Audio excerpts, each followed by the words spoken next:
Buenos días a todas y a todos. Bienvenidos y bienvenidas a esta última jornada del curso de verano del Campus Juste, El mundo de Carlos V, la mujer en la Europa renacentista y en el Nuevo Mundo. Contamos para abrir esta jornada con el profesor Eustaquio Sánchez Salor. Él es catedrático emérito de Filología Latina de la Universidad de Extremadura y entre sus líneas de investigación ha seguido durante los últimos años la de investigación de temas relacionados con el humanismo latino de los siglos XVI al XVIII y fundamentalmente centrándose en el siglo XVI. En esta línea ha estudiado la gramática y la retórica del Renacimiento y también las relaciones de los humanistas entre sí, de los humanistas y sus relaciones con los problemas de la propia actualidad del siglo XVI, la política, especialmente sobre las figuras de Carlos V y de Erasmus, la idea de Europa en Carlos V y los humanistas, la religión relacionada con Carlos V, Erasmo y Lutero, sociedad y derecho, los humanistas y el derecho de los pueblos indígenas, los misioneros y humanistas, en lo que se refiere sobre todo a la enseñanza y a la lengua de la comunicación entre misioneros e indígenas, y la política religiosa de los misioneros. Además he de decir que el profesor Eustaquio Sánchez Salor es un habitual de nuestros cursos de verano y agradecemos enormemente su fidelidad y el poder compartir con nosotros todas estas jornadas. Profesor Salor, muchísimas gracias por acompañarnos y la audiencia es toda suya.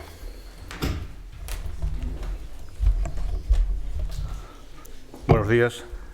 Juan Carlos y Miguel Ángel desde la Fundación César y Rosa desde la dirección del curso, muchísimas gracias por la invitación y por esa insistencia a la que has hecho alusión. Dos son los puntos, en mi opinión, que se deben tener en cuenta a la hora de hablar de mujeres humanistas en los siglos XV y XVI en España. Hay que entender por mujeres humanistas aquellas que dominan, leen y componen en las lenguas de la antigüedad, sobre todo latín y griego, pero también hebreo, y si se añade el arameo y después el árabe, pues nada más que hablar. La primera consideración que tiene que ver con la realidad. Se trata del hecho de que la ignorancia del latín y de las lenguas clásicas era profunda en la España de la época entre los hombres y, por supuesto, también entre las mujeres. Es más, en determinado tipo de literatura, sobre todo la literatura que refleja la realidad social del momento, como es la comedia y la poesía satírica, a la mujer se le niega cruda y duramente el derecho a saber latín. La segunda es que frente a esa cruda realidad y frente a esa posición pragmática y negativa de comediógrafos y autores imbuidos de principios misóginos, hay una posición teórica salida sobre todo de las mentes liberales de ciertos humanistas que sostiene que la mujer puede y debe tener una educación humanista y literaria. Y fruto de esa posición es el hecho de que ya en el propio siglo XVI surge una tradición que habla de la existencia de mujeres, Beatriz Galindo, por ejemplo, y otras, que fueron grandes humanistas. Pero la realidad es que esa posición teórica de humanistas como Erasmo y Vives se queda en buena medida en puro desideratum y que la tradición de ese elenco de mujeres humanistas ilustres no es nada más que una creación de ese desideratum más cercana a lo que sería deseable que a la realidad. Vayamos primero a lo primero, que el conocimiento del latín y del griego era patrimonio de unos pocos de hombres y era en la práctica mal visto para las mujeres. Luis Gil, en su panorama social del humanismo español, puso de manifiesto que la ignorancia del latín por parte de los que lógicamente deberían saberlo en el siglo XVI era muy profunda. Se recogen y hay muchas anécdotas al respecto. Resumo algunas. Una anécdota contada por Juan Ramírez de Lucena da cuenta de esta ignorancia. Dice este humanista que un día hablando con un clérigo sobre el Padre Nuestro que empieza Pater Noster, qui es in coelis, santificetur, sea santificado, santificado sea nomen tuum, tu nombre, y que después continúa el Padre Nuestro, Panem nostrum quotidianum, el pan nuestro de cada día, da nobis hodie, danoslo hoy. Pues dice Juan Ramírez de Ledesma que el tal clérigo le preguntó un día quién era el santo Ficeto, santificetur, sea santificado, y la doña Episodia, da nobis hodie, que aparecía en el Padre Nuestro. respondíle, dice Juan Ramírez de Lucena, que doña Episodia era el asna de Cristo y que Santo Ficeto era el pollino. Otra anécdota sacada del retablo de las Maravillas de Cervantes. Aquí es el varón el que sale mal parado frente a la mujer, que es la que suelta el latinajo.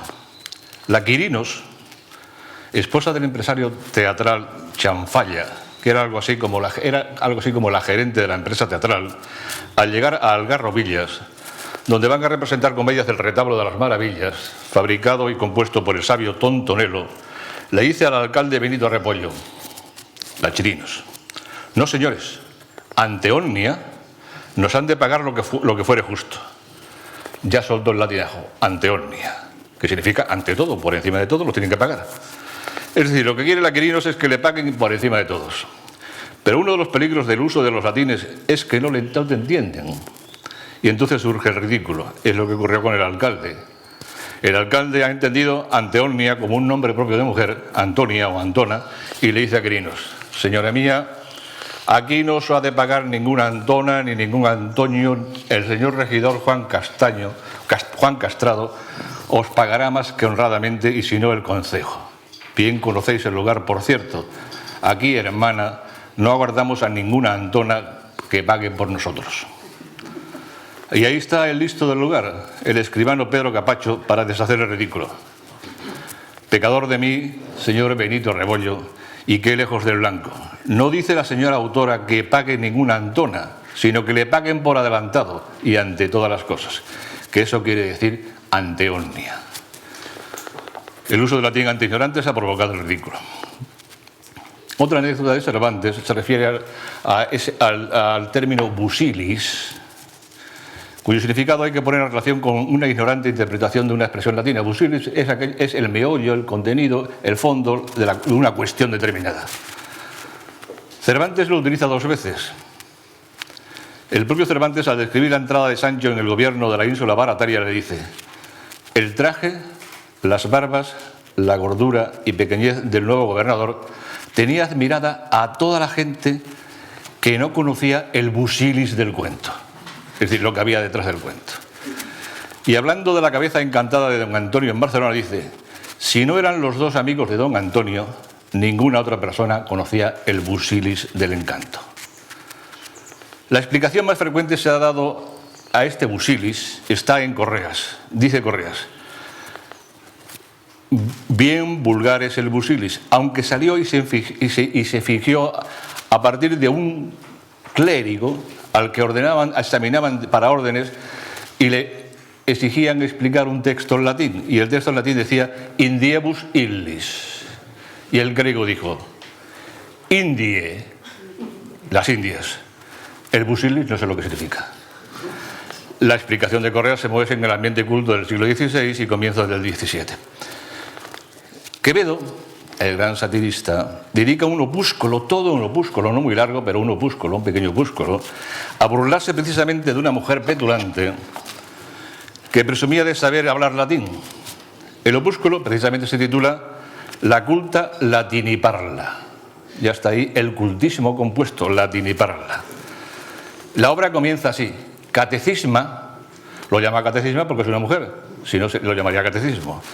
Catecisma de vocablos para instruir a las mujeres cultas y embrilatinas. De nuevo, otro cultismo, otra composición culta, embrilatinas. Y sigue en el título. Lleva un disparatario. Si armario es el almacén de armas, vocabulario el almacén de vocablos, disparatario es el almacén de disparates. Así que lleva un disparatario como vocabulario. Tiene una dedicatoria y tiene ejemplos como los siguientes. Si la mujer quiere dirigirse a su marido, le llamará mi quotidie, mi todos los días. Y él a su mujer la llamará la sempiterna. Si quiere decir que las velas chisporrotean, dirá suena catarro luciente. Pedantería suma. Cuando la mujer quiera llamar a las criadas, si ella, en lugar de decir hola Sánchez, hola Gómez, la dirá unda Sánchez, unda Gómez, porque unda y hola significan hola, son lo mismo, ¿no?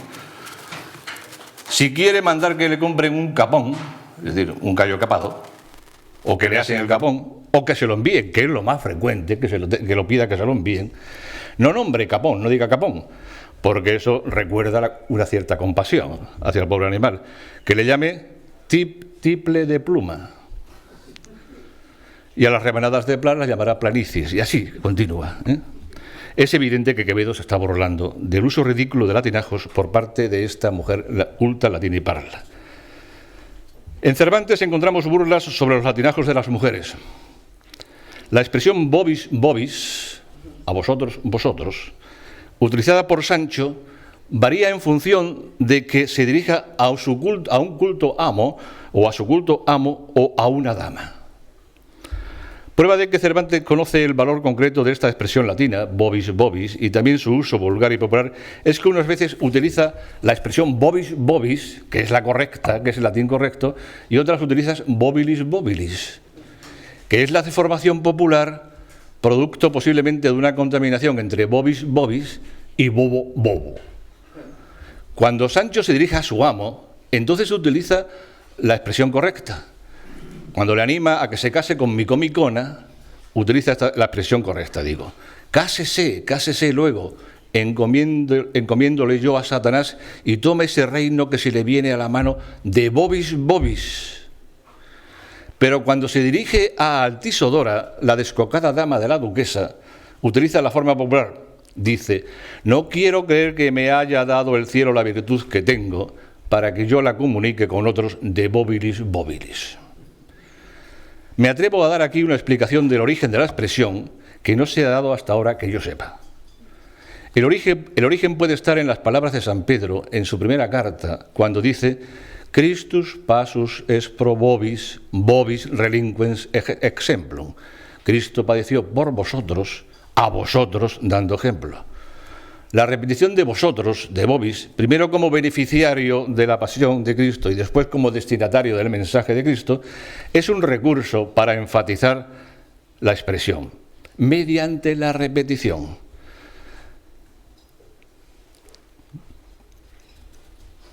Que hace al hombre, en este caso, el destinatario de la redención.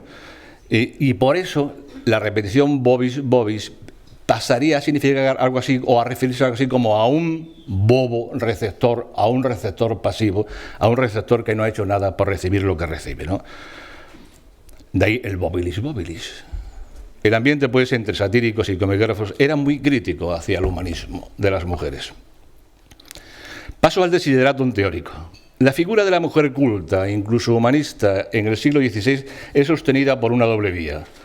Por un lado, mediante la exaltación o propaganda de mujeres humanistas, cuya fama ha sido transmitida desde el propio siglo XVI hasta nuestros días. Por otro, mediante el comportamiento y la publicación de tratados en los que se defiende de una manera teórica la doctrina de que la mujer puede y tiene derecho a ser culta y letrada, e incluso conocedora de las lenguas clásicas. Comencemos por estos intentos teóricos. A finales del XV y comienzos del XVI, cuando la contrarreforma todavía no había encorsetado el pensamiento, podemos ver en efecto ciertas manifestaciones que apuntan a una tendencia a mejorar la situación del conocimiento de las lenguas clásicas. Recuerda Luis Gil a este respecto que los esfuerzos alcanzan también a la mujer. Por indicación de la Reina Católica, Nebrija publicó en 1486 su gramática latina en traducción castellana con el objeto de que las mujeres pudieran aprender latín sin participación de varón. Eso se dice en el prólogo de la gramática, la traducción de la gramática, sin participación de varón. Desde el año siguiente figura en las cuentas del Tesoro Real el nombre de Beatriz Galindo como criada y profesora de Isabel, de la reina. El mismo deseo de promover la educación de las monjas y el de hacerles más amena la reclusión claustral llevaba a la reina a escribir al bachiller Sepúlveda, con motivo de la creación en Granada de un convento, lo siguiente: que habría mucho placer que vuestra hija viniese a ser religiosa en él, porque enseñase la lengua latina a muchas que ligeramente la podrán aprender. La reina católica tuvo el mérito no escaso de discrepar de la opinión general de que la mujer latina sabe latín, sin las connotaciones maliciosas de este dicho vulgar.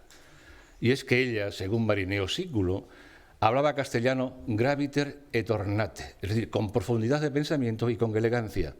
Y el mismo Marineo Sículo sigue diciendo que se dio a la gramática latina de suerte que en el espacio de un año la perfeccionó tanto que no solo podía entender perfectamente en su lectura a los oradores latinos, sino que también podía interpretar textos latinos. En un tratado teórico de la época de la propia reina Isabel, dedicado precisamente a ella, encontramos junto a la posición tradicional de los tratados de educación de mujeres algún pronunciamiento en favor de la educación de la mujer en letras. Es el Jardín de las Mujeres de las Nobles Doncellas, del Agustino Martín de Córdoba. El tratado se mueve, como acabo de decir, en la posición tradicional, que es la que la mujer debe leer sobre todo los textos de los Evangelios, San Pablo, la Génesis, las Epístolas, San Gregorio, San Agustín, etc. Pero esta postura, que es la que admite con más intensidad, junto a ella encontramos también manifestaciones como la siguiente en Martín de Córdoba. Pues que en el antiguo siglo las mujeres hallaron tantas industrias e artes, especialmente las letras, ¿por qué agora en este nuestro siglo las fembras no se dan al estudio de artes liberales y de otras ciencias, antes parece que lo tengan vedado? Abre pues una puerta. Vayamos ya a Erasmo y a Vives. El diálogo más significativo de Erasmo en defensa de la mujer erudita es el coloquio Abatis et eruditae, el coloquio de un abad y una erudita, compuesto en 1524, en el que se ha dicho que Erasmo se muestra un fiel seguidor y un deudor de la pedagogía femenina de Luis Vives, quien había escrito un tratado de instituciones feminae cristianae el año anterior, 1523. La verdad es que el tratado de Erasmo no se parece absolutamente en nada al tratado de Vives. Es una de esas afirmaciones que dijo alguien algún día y que todo el mundo repite sin leer los textos y sin ir a los textos. No se parecen en nada. No se puede decir que Erasmo sea deudor de Vives, que en 1924 Erasmo sea deudor de Vives, 524 sea deudor de Vives, del Vives de 1523. Lo de Erasmo, más que una defensa de la mujer erudita y humanista, es una crítica y un desideratum, y sobre todo un ejercicio literario. La crítica es a la realidad del momento, sobre todo a la realidad monástica. En los conventos, Erasmo había estado en convento, lo conocía perfectamente, en los conventos se ha perdido ya todo el bagaje cultural y transmisor de cultura clásica que los mismos conservaron a lo largo de toda la Edad Media. El desideratum es el siguiente. Erasmo defiende el derecho de la mujer a ser erudita. Pero se trata, pienso, de una defensa teórica. Adopta, pues, la posición de un buen humanista liberal. La cultura es de todos y también de las mujeres, pero todo se mueve en un plano teórico y literario.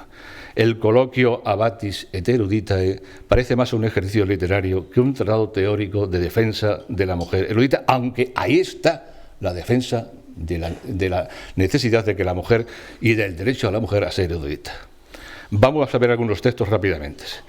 Que se trata de una crítica a la ignorancia acomodaticia y mugrienta de los monasterios, lo indica ya el propio nombre que da al abad protagonista del diálogo, con la erudita llamada Magdalia.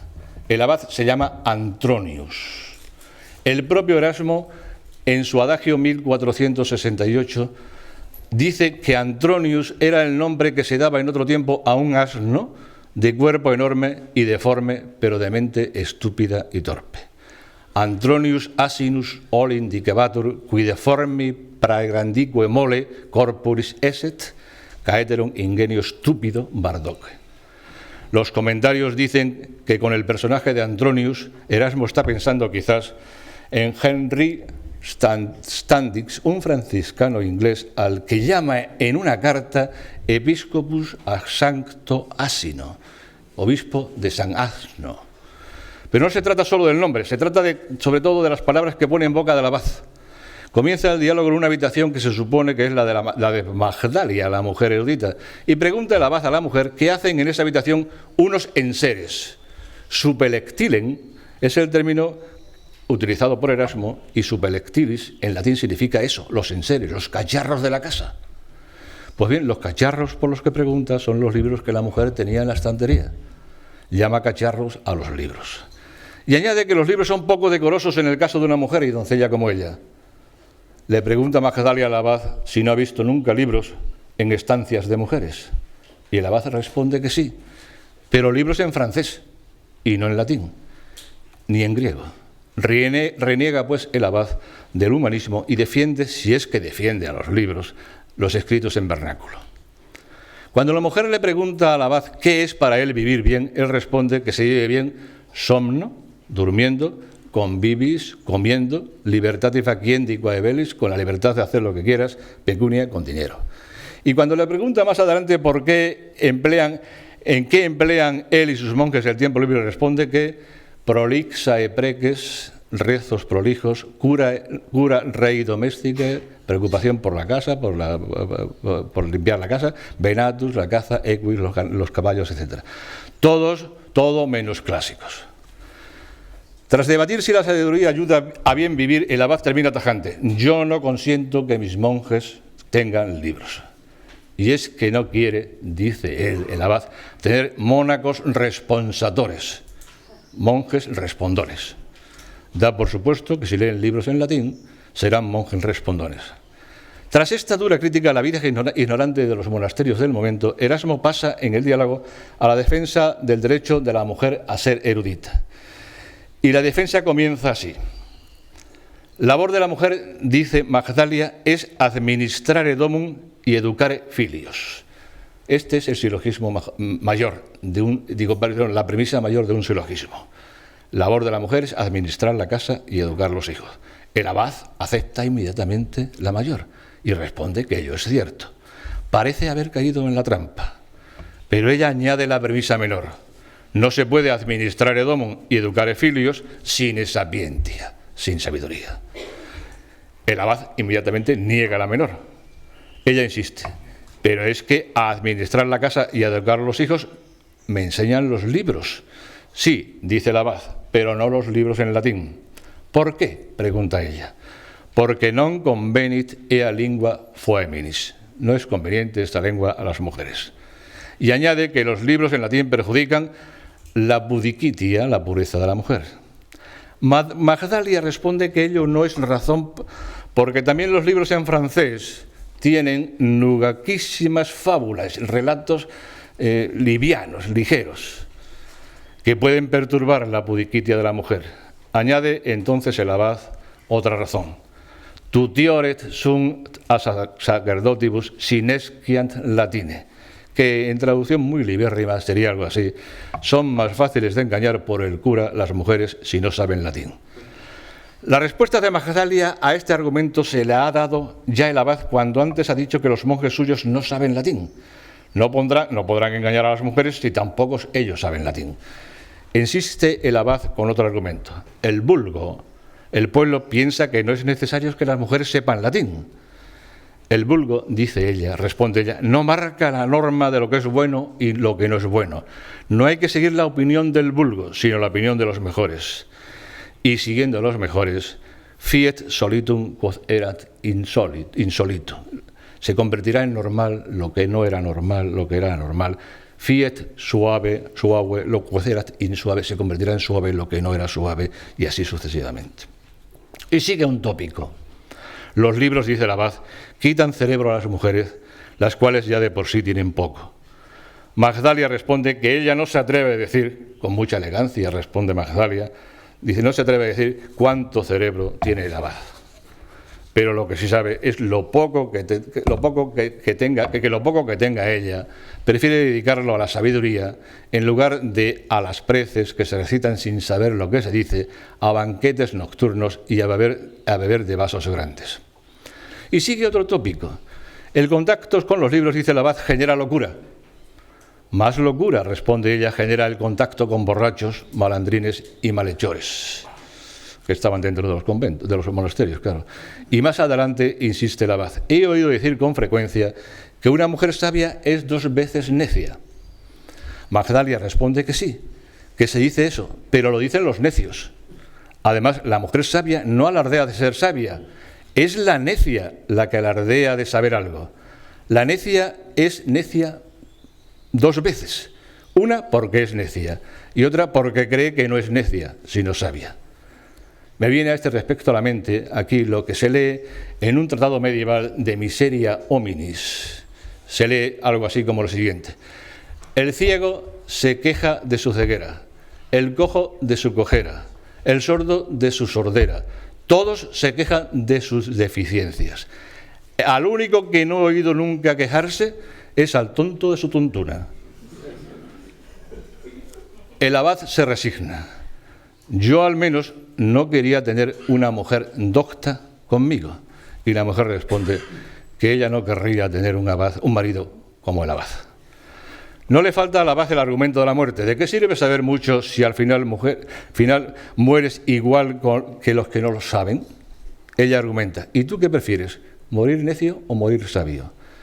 Y el abad, necio, dice: si no cuesta trabajo, prefiero morir sabio.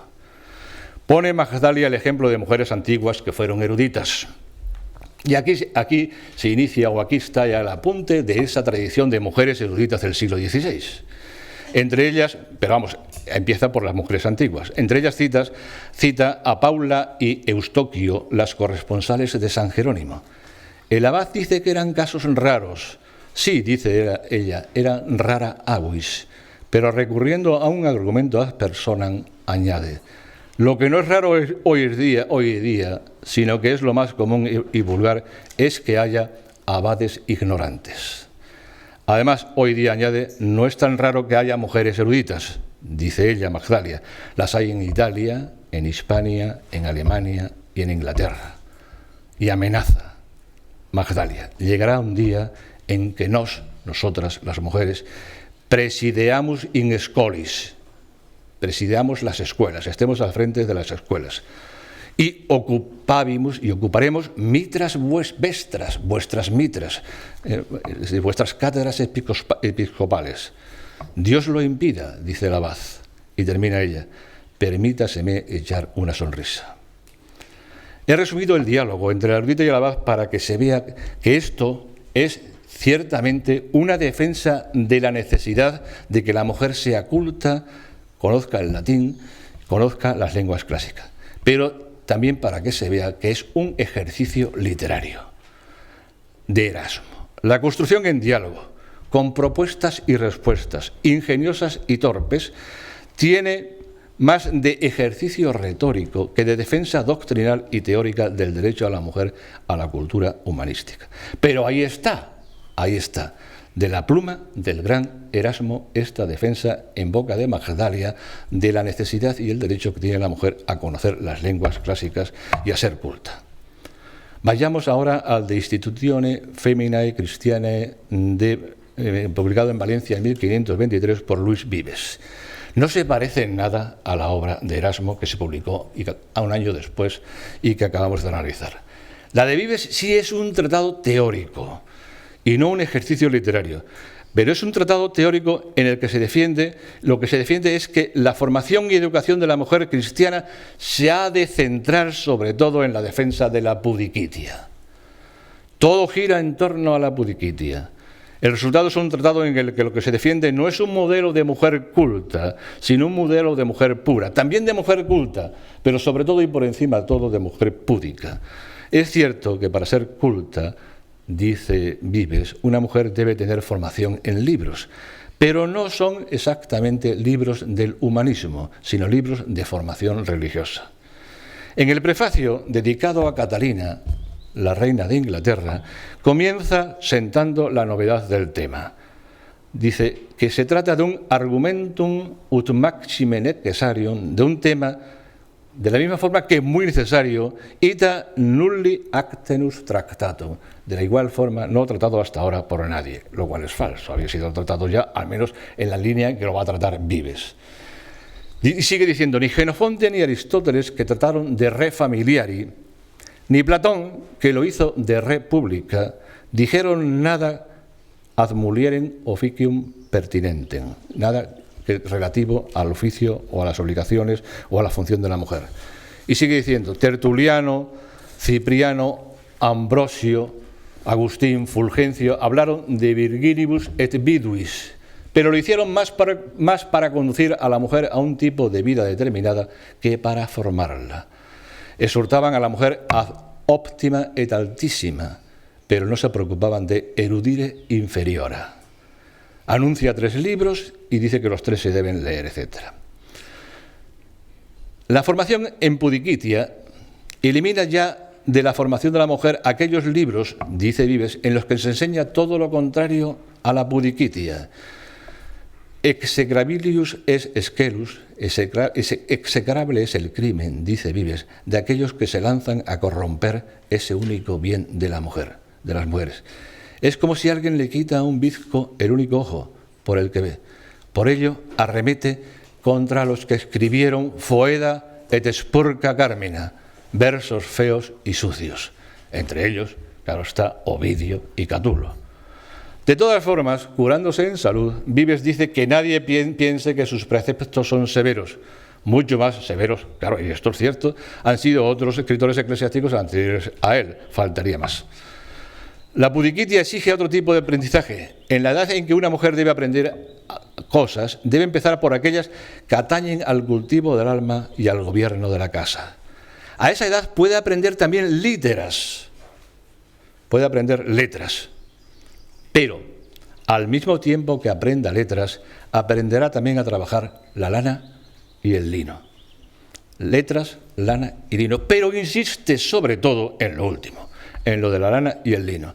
Y hace, en este momento, un encendido elogio de esos menesteres de la mujer, recurriendo sobre todo a ejemplos clásicos, bíblicos y actuales, como es el caso de las 4 hijas de la reina Isabel, que sabían letras, pero también conocían el uso de la lana y del lino.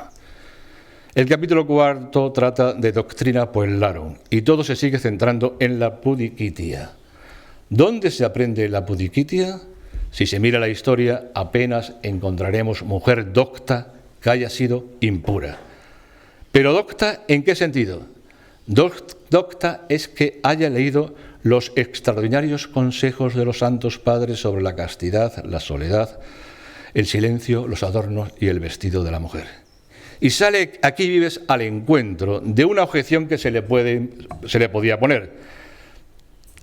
La objeción es la siguiente: nadie puede negar que Safo, Leoncia y Sempronia, ilustres mujeres sabias de la antigüedad, fueron mujeres doctas en lengua griega y latina, pero precisamente no fueron mujeres que sobresalieran por su Pudiquitia. Luego habrá que concluir que la mujer docta no es precisamente la mujer púdica. Responde Vives que la eruditio de Leoncia es epicúrea, que mide todo en función del placer, que la doctrina de Sempronia no consistía en la doctrina moral que yo atribuyo a la mujer buena, solo era una doctrina que se basaba en saber hablar de una cierta forma pulida, elegante. Y añade Vives que él no aprueba que una mujer tenga que poner cuidado excesivo en hablar de una forma pulida. Y lo mismo sucede con la poetisa griega Safo.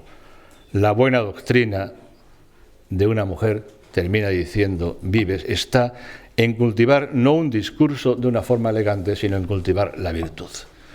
Y sale a continuación Vives a responder a otra posible objeción. Sempronia, Leoncia y Safo fueran mujeres cultas, pero no púdicas.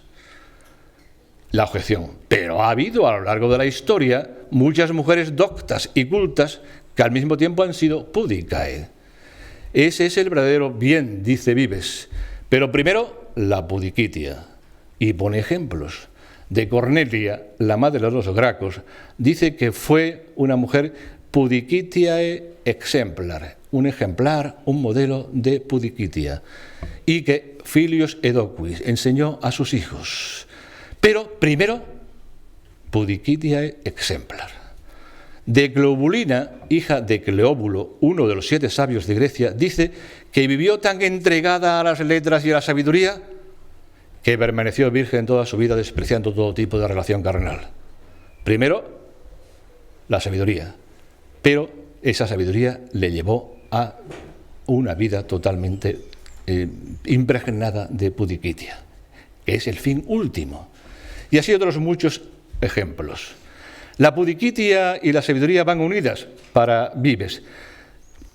Por ello, dice textualmente, pienso que Palas, Atenea, la diosa de la inteligencia y de las artes, y las musas fueron consideradas por la tradición vírgenes precisamente por su sabiduría. Las consideraron vírgenes porque eran sabias y púdicas. Vuelve después Vives a insistir que entiende él por mujer docta en letras. Al final dice, alguien me preguntará, en fin, ¿cuáles son las letras entonces que debe conocer a una mujer? Que debe saber una mujer. Y responde, las letras de sabiduría que enseñan buenas costumbres, no me importa nada la elocuencia, no necesita la mujer elocuencia, lo que necesita es probidad y sabiduría. No es vergonzoso que una mujer esté callada, lo vergonzoso y abominable es que no conozca el bien y viva mal. No rechaza totalmente la elocuencia en la mujer, sobre todo la elocuencia que Quintiliano y San Jerónimo alabaron en Cornelia, la madre de los Gracos, en Hortensia, la hija de Hortensio, o en Eunomia, la hija de Nazario, del emperador. Pero es la pudiquitia la que en la educación de la mujer debe constituir la preocupación mayor, si no la única. Cuando se enseña a leer a una mujer, sigue diciendo, ésta debe tener en sus manos libros que cuiden la moral, que cuando se le enseña a componer no se le deben poner como modelos a imitar en la escritura versos vacíos ni cantos lascivos y vanos, sino sentencias graves y prudentes y santas sacadas de las escrituras y de los escritos de sesudos filósofos. Y estos escritos de filósofos deben servir ad mores formandos, para formar las costumbres, y ad meliores redendos, y para convertirlas en mejores. Y lo que aprenda de filosofía debe quedárselo para ella, o como máximo enseñárselo a sus hijos o a sus hermanas en el Señor. Y es que una mujer no debe dirigir una escuela, dice Vives. Recordemos aquí que Magdalia, la de Erasmo, terminaba diciendo y anunciando que las mujeres terminarán por dirigir las escuelas, por estar a la frente de las escuelas. Es un machismo ciertamente claro este de Vives, y ello a pesar de que pasa por ser un humanista liberal y abierto. Y más discriminador aparece en el capítulo siguiente, el quinto de su tratado sobre la educación de la mujer, que trata de los libros que una mujer no debe leer y los que debe leer. Entre los que debe leer, por supuesto, todos los santos padres, ¿no? En definitiva, la mujer sabia para Vives es una mujer virtuosa y la que sabe ciencia y cultura, pero sobre todo, y lo primero, virtuosa.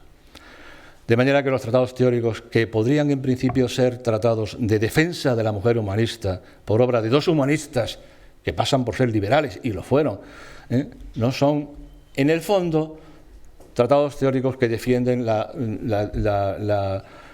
cultura femenina de una manera tajante y clara. Uno está ahí la defensa, por supuesto, de la cultura en la mujer, que es el de Erasmo, es más bien, pienso yo, un tratado retórico y no un tratado teórico. Y otro, el de Vives, que es un tratado teórico, pero de defensa de la mujer, no exactamente culta, aunque sí culta, pero sobre todo virtuosa. Y vamos con el último punto, que es la relación de las mujeres, que en el propio siglo XVI y después la historia han convertido en modelos de mujer humanista culta. Cristina Borreguero Beltrán, en un artículo titulado Puellae Doctae en las Cortes Peninsulares, dice que en el siglo XVI apareció un buen número de mujeres, de jóvenes brillantes mujeres, que participaron en el proyecto renacentista. La mayoría de ellas, famosas por sus conocimientos y erudición, fueron apodadas por sus contemporáneos como Puellae Doctae, y algunas recibieron su propio epíteto.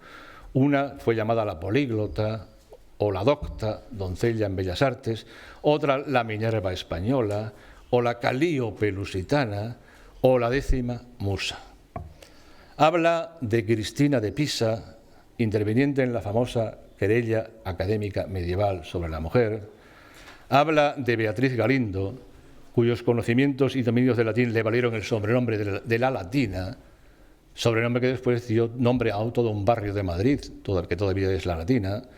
Habla de Beatriz de Bobadilla, camarera mayor y consejera de Estado, de las hijas de la reina Isabel,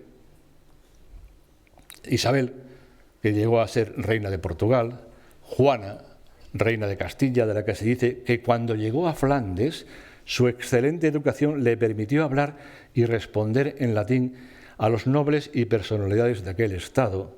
María, reina de Portugal, la cual a su llegada a Portugal hablaba perfectamente el latín y lo puso de moda en la corte lusitana.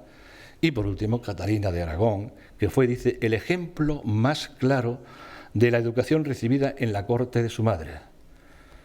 En Inglaterra pudo desplegar todos sus conocimientos, gracias también a la amistad con Juan Luis Vives, y llegó a dominar perfectamente, dice, no solo el inglés, sino también el alemán, el francés, el griego y el latín.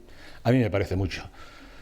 De Lucía Medrano dice que en 1508 llegó a ser catedrática de Humanidades y posible también de Derecho en la Universidad de Salamanca, noticia que se basa, por cierto, en uno de los falsos cronicones del siglo XVI. De Juana Contreras dice que llegó también a enseñar en la Universidad de Salamanca. Francisca de Nebrija enseñó en la Universidad de Alcalá. Beatriz de Silva y Meneses fue promotora de religiosas concepcionistas. Teresa de Cartagena, religiosa, escritora y mística, autora de la obra La Arboleda de los Enfermos, un tratado místico sobre los beneficios espirituales del sufrimiento físico. Esa es la relación de Cristina Borreguero Beltrán. La verdad es que se trata más bien de nombres que de obras realmente importantes. Luis Gil dice textualmente los nombres que tanto han aireado los apologetas del Renacimiento español. Veamos brevemente algunos de estos nombres. Doña Mencía de Mendoza, 1508-1554, pasa por ser una mujer humanista, aunque no tenemos noticias de que escribiera ni un solo libro. Noelia García Pérez habla de una biblioteca en poder de doña Mencía de Mendoza de más de 900 volúmenes. Si bien se podría pensar que el número y la calidad de los libros indican que detrás de ellos hay una verdadera humanista, lo cierto es que si se analizan bien los datos, todo parece indicar que se trata más bien de una mujer que gustaba de aparentar humanismo más que de practicarlo. De todos esos volúmenes, más de 600 le llegaron por herencia paterna, los cuales, dice Sánchez Cantón, estaban no en estantes practicables, sino en 12 cajas de madera cerradas, tancadas, indicio seguro de que esto es escaso o nulo manejo. Pero aparte de los libros heredados, doña Mencía adquirió en apenas 20 años, ya fuera por compra o a través de obsequios, 317 ejemplares que evidencian la personalidad de una mujer comprometida, dice Noelia García, con el pensamiento humanista y la literatura clásica.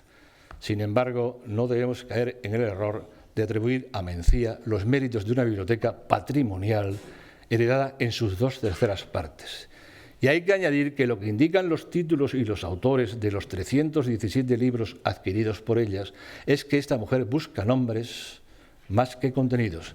La propia Noelia García dice que siguiendo la clasificación de las bibliotecas que hizo en su momento Víctor Infantes, la biblioteca de doña Mencía habría que incluirla en el tipo de biblioteca que Víctor Infantes llama biblioteca museo.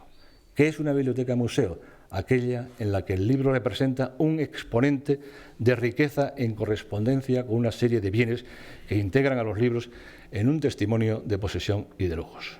Todo ello muy en consonancia con su ilustre linaje. Era bisnieta nada menos que del marqués de Santillana, el cual ya tuvo una hija, Mencía de Mendoza y Figueroa, que ha pasado a la historia como mecenas de las artes. Otro ejemplo ilustre es Luisa Sigea. Es el ejemplo más típico de mujer ducha en lenguas antiguas. Pero hay algo ya sospechoso desde el primer momento. Ella misma dice que cuando tenía 21 años ya sabía y hablaba latín, griego, hebreo, caldeo y árabe. André de Resende, el gran humanista portugués, amigo de Luisa de Sigea, dice lo mismo, que esta mujer, cuando tenía 29 años, ella dice que 21, este otro dice que 29, cuando tenía 29 años sabía esas 5 lenguas. Juan Baseo también dice que Luisa Sigea conocía y leía esas 5 lenguas. El arcediano de Alcor dice lo mismo, Hernán Ruiz de Rivera dice lo mismo. Son demasiadas lenguas, en mi opinión, y demasiada coincidencia entre Resende y otros humanistas de la época en torno a Lucía. Parece más bien un tema tópico o un tema de propaganda. Es cierto que sabía latín, eso sí que es cierto, pero que supiera las 5 lenguas y que supiera también griego es bastante dudoso. Quizás la fama de que sabía latín, de que sabía griego, hebreo y caldeo tenga su caldo de cultivo en el Colloquium Duarum Virginum, coloquio entre 2 doncellas del que es autora Luisa Sigea, y en ese coloquio encontramos con mucha frecuencia juntas citas bíblicas en latín e inmediatamente después en griego y algunas veces en hebreo. ¿Cómo es posible que hiciera esto? Yo creo que lo que tenía delante Luisa Sigea cuando escribe el Colloquio Duarum Virginum es la Biblia políglota de Alcalá, donde están el griego, el latín y el hebreo. Y entonces lo que hacía era copiar, y además lo copian exactamente en el mismo orden en el que está en la Biblia políglota de Alcalá. Y además, cuando en la Biblia políglota de Alcalá no está el texto hebreo, sino que están solo el griego y el latín, Luisa Sigea solo recoge el texto griego y el texto latino. Más claro, agua. Hay además otro dato de Luisa Sigea. A Luisa Sigea se le han atribuido con frecuencia obras que luego se ha demostrado que no eran suyas, son obras apócrifas. José María Maestre, en un artículo sobre Santa Teresa de Jesús y los escritores místicos como modelos principales para la falsificación en el siglo XVII de las 4 cartas familiares en castellano atribuidas a Luisa Sigea. El propio José María Maestre ha demostrado una atribución falsa a Luisa Sigea de una novela erótica en el siglo XVII. En este caso es una atribución maliciosa, pero es una atribución al fin y al cabo. Beatriz Galindo es llamada la Latina. Es conocida por su fama de mujer culta, de saber latín, por eso se la llamó la Latina. Pero lo cierto y la verdad, era muy querida por la reina Isabel. La reina Isabel es la que se preocupó de que fuera instruida, de que enseñara a sus damas de corte el latín, pero la verdad es que Beatriz Galindo, la Latina, al final, más que latina, terminó por ser una fundadora de conventos y de monasterios para niños desprotegidos. Es decir, terminó desviándose hacia otra dirección que no hacia el humanismo precisamente. Se dan otros muchos nombres de mujeres humanistas, pero ya no voy a insistir más. Los casos analizados indican, creo que, el alto grado de conocimientos humanistas que ha concedido la historia a estas mujeres, a Luisa Sigea, a Beatriz Galindo, etc. Es cierto que sabían latín, es cierto, eso es indudable, pero no en el alto grado y sumo grado en que generalmente la tradición, como consecuencia de un desideratum muy justo, pero desideratum, en definitiva, al fin y al cabo, les ha atribuido. Muchísimas gracias.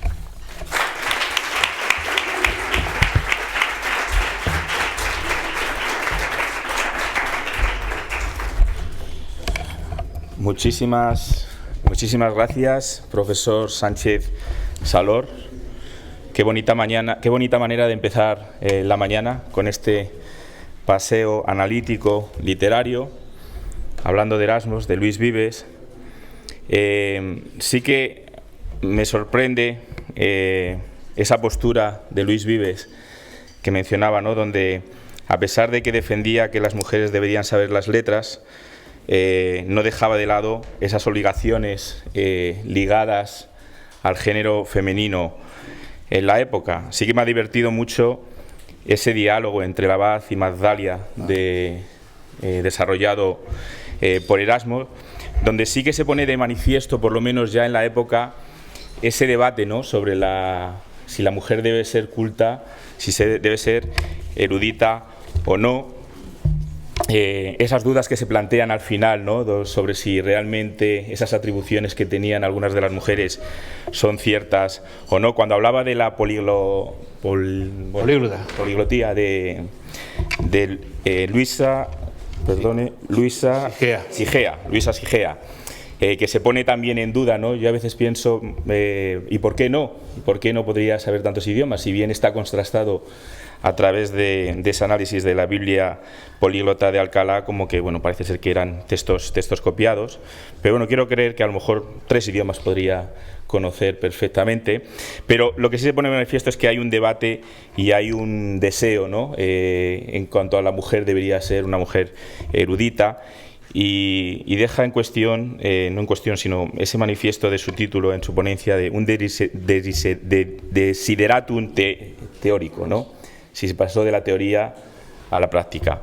Vamos a ver qué nos dice nuestro relator, Carlos Salvador Díaz, doctorando en Filología Latina por la Universidad de Extremadura. Muchas gracias por acompañarnos. Tienes 5 minutos.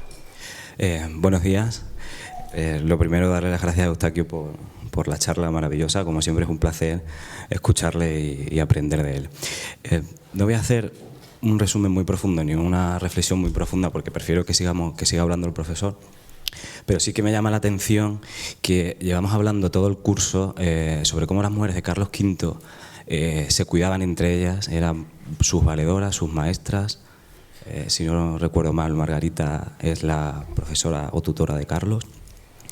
Y me llama la atención que en esta época, con este veto misógino, como has utilizado el término, sea la reina la que hace o se empeña porque Nebrija publique la gramática, porque las monjas aprendan latín, ¿no? Entonces, que sea una mujer la que pretenda que las demás mujeres accedan a la misma educación que tenían los hombres. Quizás porque se daba cuenta, ella que sabía latín, cómo la educación podría ayudarlas en su vida y a tomar el poder o la influencia que ella tenía, no que ella tenía, que era la reina, evidentemente, pero en sus ámbitos. Esto me parece muy interesante, que además ahora, a la luz de la historia, vemos como las mujeres educadas en esa época eran tan válidas como los hombres, por lo cual este veto misógino pues era eso, algo absurdo. En cuanto ya a las preguntas, tengo 2 preguntas. En cuanto al Tratado de Erasmus y Vives, que ciertamente son muy diferentes, aunque hayan dicho a veces que son iguales, se ha dicho que el Tratado de Erasmus es también un trabajo literario, un diálogo, y he recordado la ponencia del profesor César Chaparro, que hablábamos también como el Tratado de Agripa era una declamatio en la que había que dudar de si realmente Agripa pensaba que la mujer era tan perfecta, igual que habría que dudar si realmente se merecía la educación o podía acceder a la educación. Entonces, yo recuerdo que comentaba ayer con mis compañeros, y no recuerdo si lo llevaba a comentar con César, igual ahora, si quieres, puedes comentarlo también, que igual en este declamatio, si él hubiese usado ejemplos contemporáneos de mujeres eruditas y con esas características, hubiese sido quizás más convincente en sus ideas. Y veo, sin embargo, que Erasmo sí lo hace. Y ya esta reflexión, la pregunta breve es, si vemos que estos 2 tratados eran algo teórico, una declamatio y un diálogo, supongo que en algún momento estos tratados empezarán a ser algo real, se empezará a hablar sobre la educación de la mujer de una manera científica, por así decirlo, con no un desideratum, sino una aspiración real. Me gustaría saber eso cuándo empieza a pasar, y si se puede, supongo que no es por esta época, es más adelante, y cómo empieza a pasar. Y luego otra pregunta que quería hacer, ya que hemos hablado también, se ha mencionado la pedagogía, ya a finales del siglo XVI empiezan a surgir los tratados pedagógicos, si podemos llamarlo así, y viendo que uno de los papeles de la mujer culta en ese momento era la de maestra o profesora de sus hijas o hijos, me gustaría saber si esto se ve reflejado en estos tratados, sobre cómo esa era una de las funciones de las mujeres, ¿no? Porque bueno, sabemos perfectamente para qué se educaban a los hombres, cuáles eran sus funciones, pero si aparece reflejada esta función de maestra y si se habla sobre cómo se debería enseñar. Y ya está, muchas gracias. Muchísimas gracias. No necesita el micro, tiene... Sí. En lo que se refiere a... En líneas generales, estamos en la época anterior a la Reforma. La cosa va a ir mucho peor después, cuando llegue la Reforma. O sea, estamos en una época de bastante libertad de pensamiento todavía, antes de que llegara la Reforma, ¿no? En la época de Isabel y en los primeros años de Carlos V, ¿no?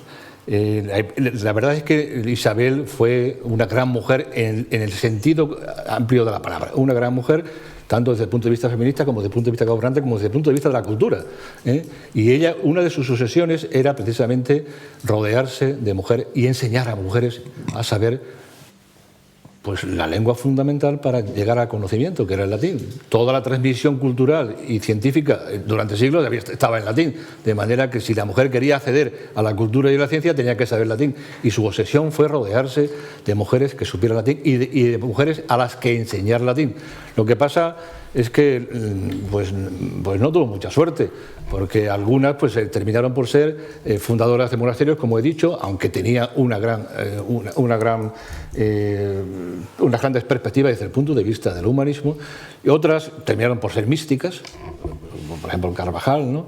Y otras pues no llegaron a desarrollar totalmente todas las capacidades que la reina Isabel quería que desarrollaran, ¿no?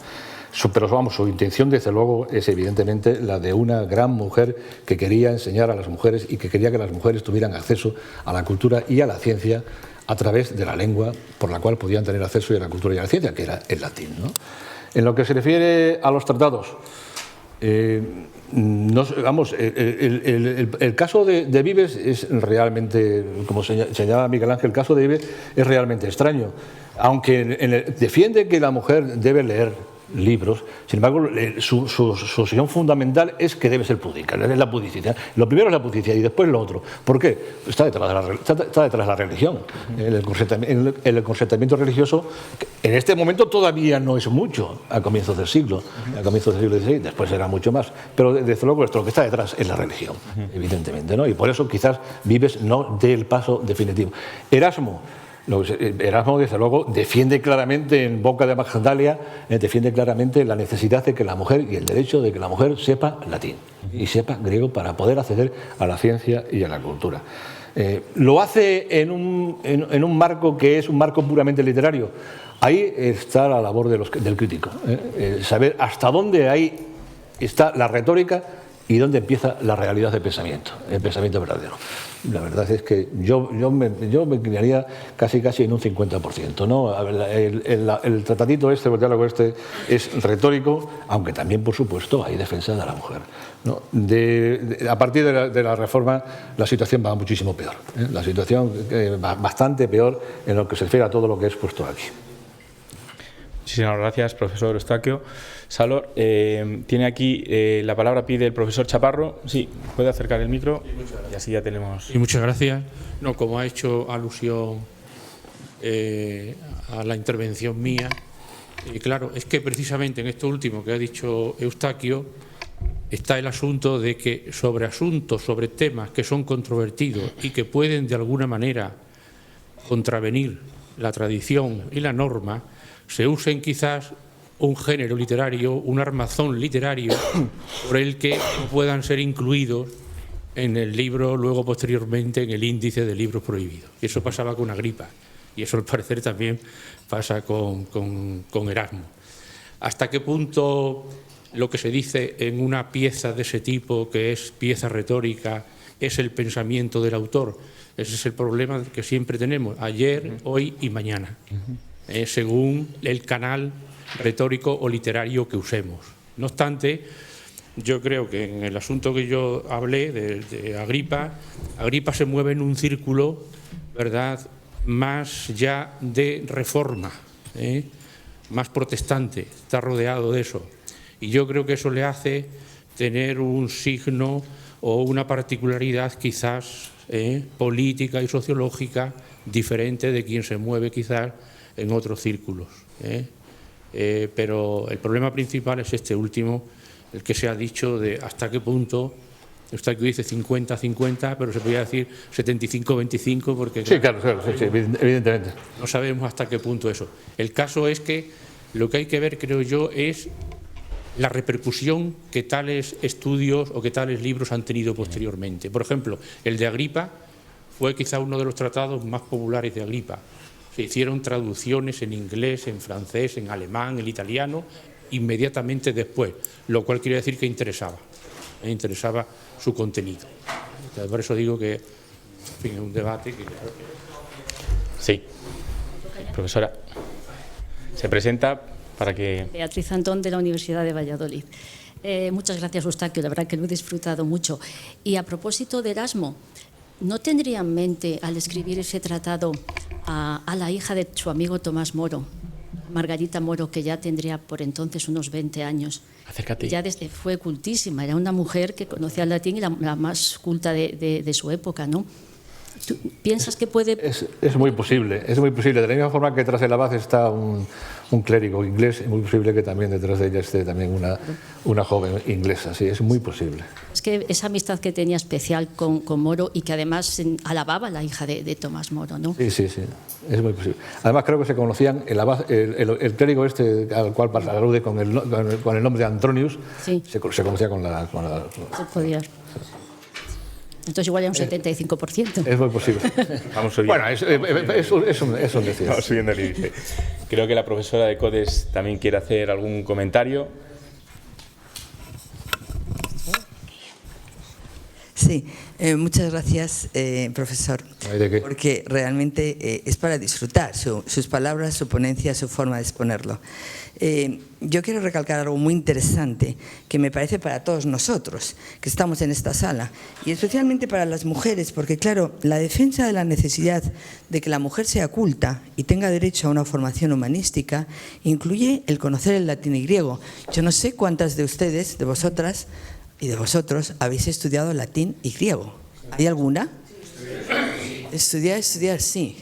Bueno, pues qué bien, qué bien. No, latín y griego, en cualquiera de las ramas que hayan podido estudiar. Entonces, claro, reconocer que dentro de la cultura humanista en el siglo XVI la formación en latín y griego eran dos indicadores fundamentales es necesario en el siglo XXI, porque a mí me tocó la generación de que ¿para qué tenemos que estudiar latín y griego?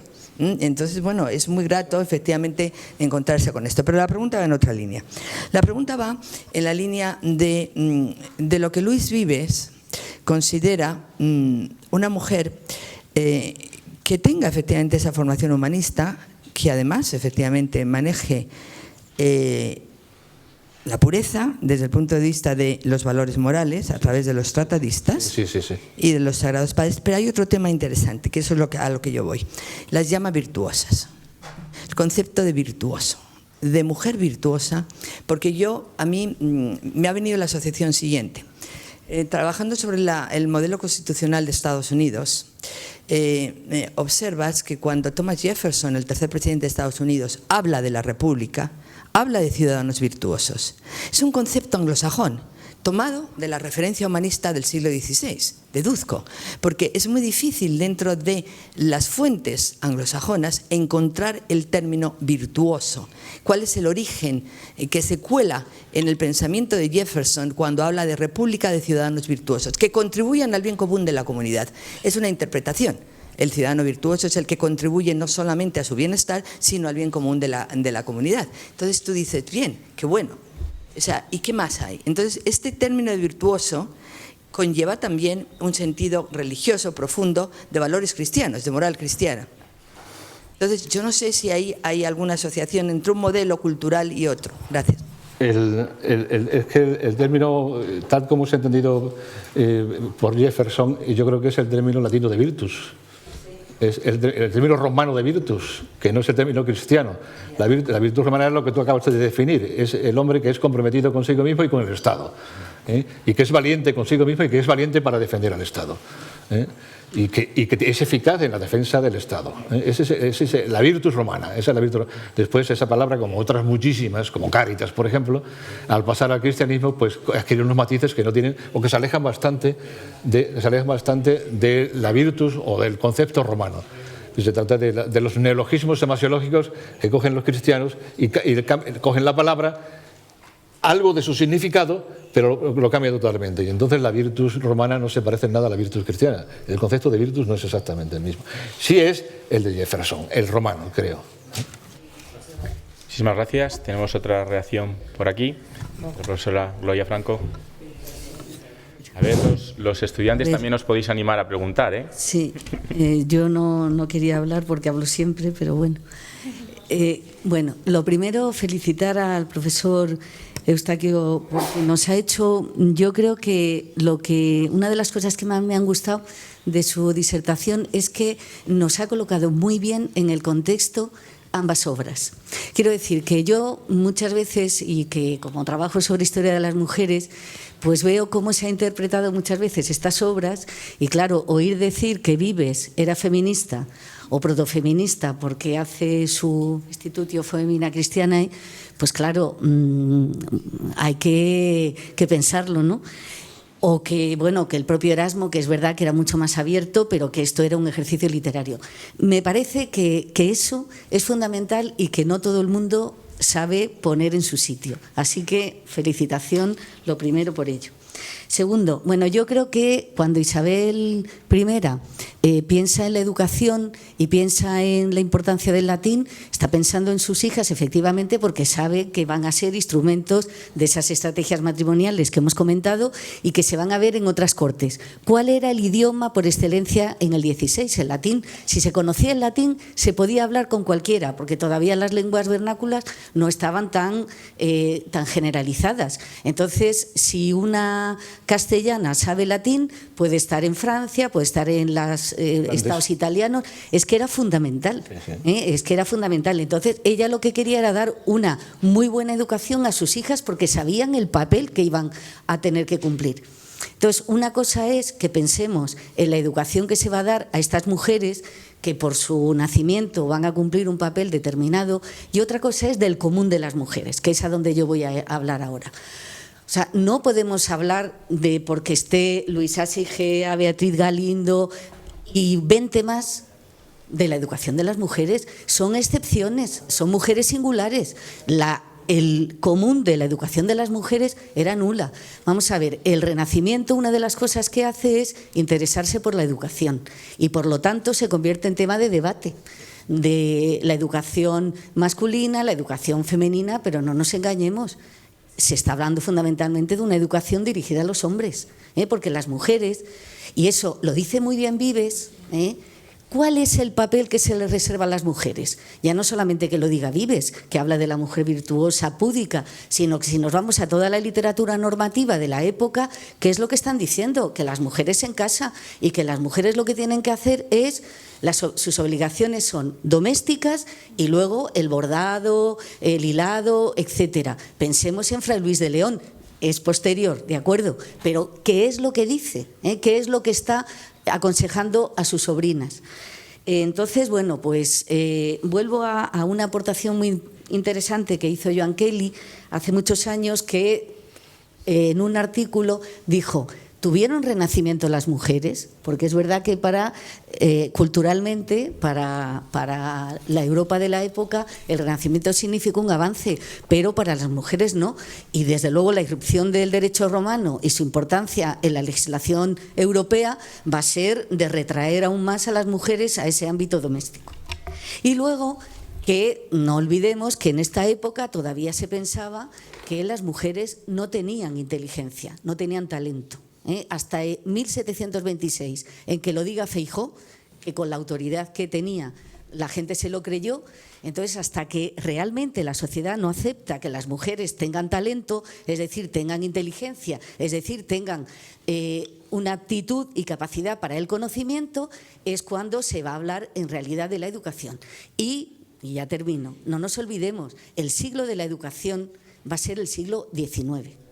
Y para las mujeres, cuando se va a poner de verdad en relieve esa necesidad de la educación, y es cuando hay maestras, es la primera vez que va a haber maestras, antes hay mujeres que saben y que van a impartir conocimientos. Incluso en el siglo XVIII, cuando Carlos III, y a través de las sociedades económicas de amigos del país, se creen escuelas patrióticas, son escuelas para enseñar a las niñas labores mujeriles, que se dicen para que aprendan, para que puedan tener un trabajo, pero que si alguna quiere aprender a leer y si tiene capacidad, se les puede enseñar. Estamos hablando de finales del siglo XVIII, así que no nos engañemos. La educación de las mujeres va a ser una conquista a partir del siglo XIX.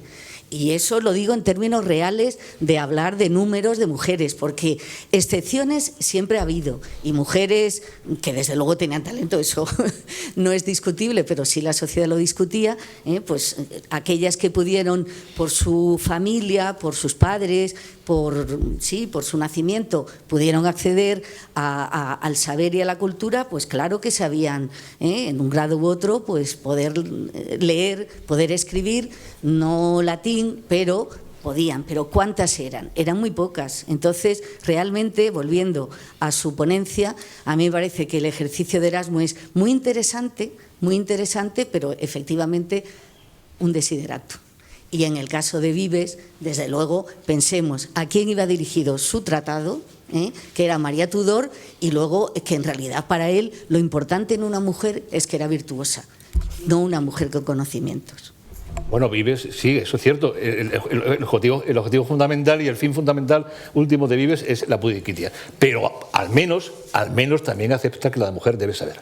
Al menos, no es lo fundamental, no es el objetivo último. El objetivo último es la poesía, pero también acepta, y hay ahí los ejemplos que pone de las mujeres famosas de la antigüedad, ¿no? En lo que se refiere a Isabel, es cierto que ella mira por sus hijas, pero la intención de Isabel no solo es pragmática, desde el punto de vista de que sus hijas sepan manejarse en Europa con el latín, va bastante más allá de la pragmática. Yo creo que se convierte también en algo teórico, porque no solo se preocupa de que se aprenda latín sus hijas, se preocupa de que aprendan latín otras damas de la corte y que haya en los conventos señoras, mujeres que sepan latín y que enseñen latín. Va un poquito más allá de la pragmática de sus hijas, ¿no? En lo que se refiere a que son muy pocas, dígame cuántos varones que no sean clérigos en el siglo XVI sabían latín. Que no sean clérigos. Y entonces echamos la culpa a la religión, que no aceptaba que las mujeres fueran clérigos, entraran en eso. Pero desde luego, hombres no clérigos hay muy pocos también. Ignorantes, muchísimos más. Tenemos otra intervención por allí por parte del público y otra intervención que nos han pedido. Si te parece, cogemos las dos al mismo tiempo. Sí, como tú digas. Quedan 3 minutos. Por favor, ¿te presentas? Sí, hola, buenos días. Soy Pablo Rodríguez, de la Universidad de Salamanca. Y mi pregunta es muy concreta, no sé si la respuesta también va a serlo. Yo tengo entendido que el humanismo cristiano tiene una característica muy básica, que es la exégesis de San Pablo. Entonces, me gustaría saber si estos humanistas que estamos comentando, Luis Vives, Erasmo, que yo considero que son exégetas de San Pablo, también de alguna manera dicen que las mujeres también deben serlo, en la medida en que deben sintetizar, deben combinar los conocimientos de la cultura clásica con los conocimientos que deben también adquirir de la cultura cristiana. Solamente era eso. Muchas gracias, Pablo. ¿Y otra intervención? Sí, la mía es... No, pero vamos a coger las dos y respondemos las dos. Sí, es muy rápida. Me ha encantado porque Erasmo viene de los actuales Países Bajos, ¿no? Pero él menciona 4 países donde había mujeres cultas. Y no está mencionando precisamente Flandes, ¿no? Donde él viene. ¿En qué mujeres cultas crees que está pensando, sobre todo en España, cuando él crees que está pensando en una lista concreta? ¿Conoce él? ¿Y por qué no menciona mujeres de su origen, ¿no?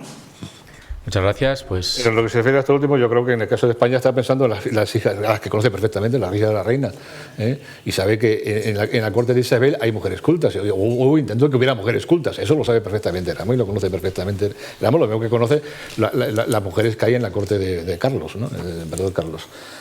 O sea, yo creo que, está pensando en el entorno de la corte de Isabel y de Carlos, ¿no?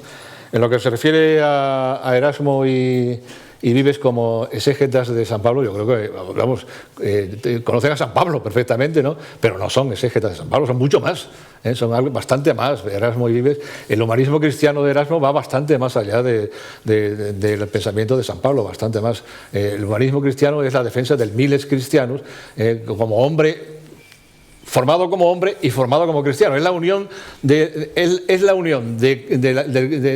hombre cristiano y la unión del hombre hombre. Eso es lo que quiere Erasmo, ¿no?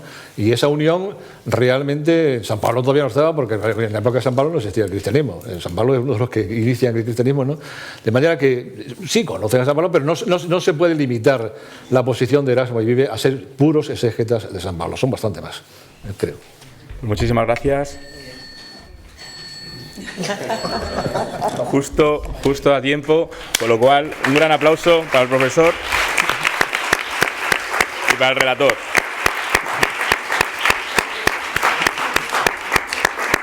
Muchísimas gracias.